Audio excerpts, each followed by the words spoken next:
Hi, my name is Nasim Yazdani and I'm a mental health therapist. In this blog, I will be talking to you about how our brains store memories and information based on the adaptive information processing theory. In order to be able to do this work, I'm going to share my whiteboard with you. Okay. Based on the adaptive information processing model, every memory that we currently have access to in our brain gets stored through three different channels of images, cognitions, and body sensations, or otherwise known as emotions.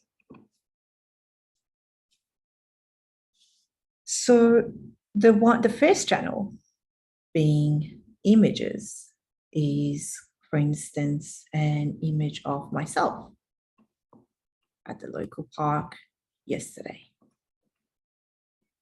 So if somebody asks me, where were you yesterday? I can remember that I was at the park, recalling the image associated to that memory. The second channel being our cognition, or being the thoughts that I had on the day. And the third channel being body sensations, or our emotions, or how I felt at a somatic level at the time that I was at the park. Now, through these three different channels of images, thoughts, and body sensations, we can access our memories stored in our brain. To give a bit of a perspective on how our brain works, I'm going to draw a picture of a brain from the side. There is a section in our brain called hippocampus. Now, this is exactly where the memory is stored in our brains. Now, hippocampus has two separate parts to it. It has the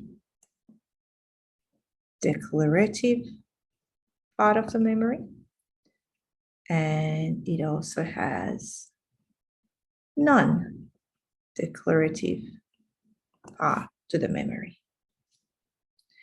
When thinking about the declarative part of the memory, you're thinking about the adaptive, positive, or neutral memories. These memories can be accessed at a conscious level. And these are things such as what I had for lunch yesterday, as an example, or what my daughter was wearing in the morning for school. Now, traumatic memories are stored in a non-declarative part of our memory, and these memories are accessed at an unconscious level and are very much closer to where our amygdala is located. And for the ones that don't know, amygdala is responsible for fight, flight, freeze responses. Now, these memories tend to pop up to our consciousness every now and then, and when they do, they can be highly disruptive and disturbing because these memories are not processed yet. When these memories are stimulated, they are re-experienced through the same channels of images, cognitions, and body sensations. Thoughts like, I am not good enough, or it was my fault, or I'm not worthy, usually hits the surface with these flashbacks. And these memories are re-experienced as if you're still in the memory with the same similar body sensations coming up. almost like time hasn't passed. So you will get the tightness in your chest or the butterflies in your belly, that same sort of somatic experiences that you had at the time of the trauma. These memories can be stimulated every now and then with either conditioned stimulus or unconditioned stimulus. Unconditioned stimuli are those natural and automatic triggers of trauma responses. We're talking about flashbacks, or maybe a specific smell of a perfume that you smelled at the time of your trauma. Conditioned stimulus refers to those previously natural stimulus, like a friend, for example, that after association with your unconditioned stimulus becomes a triggering response and links with your trauma and reminds you of your trauma. For instance, this friend wearing the same sort of perfume, which was similar to the one that you smelled at the time of your trauma.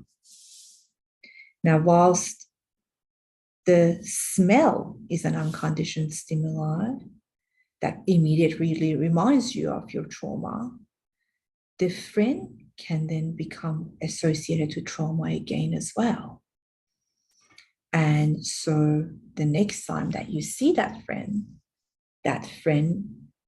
conditionally reminds you of the trauma, even if she's not wearing the same perfume. These stored memories shape our procedural learning,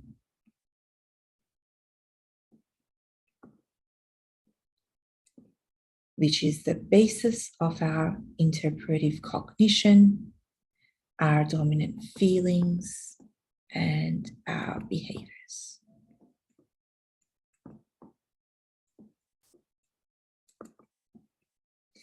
Based on this information, we become who we are, our personality is shaped, and our perception and understanding of the world is influenced.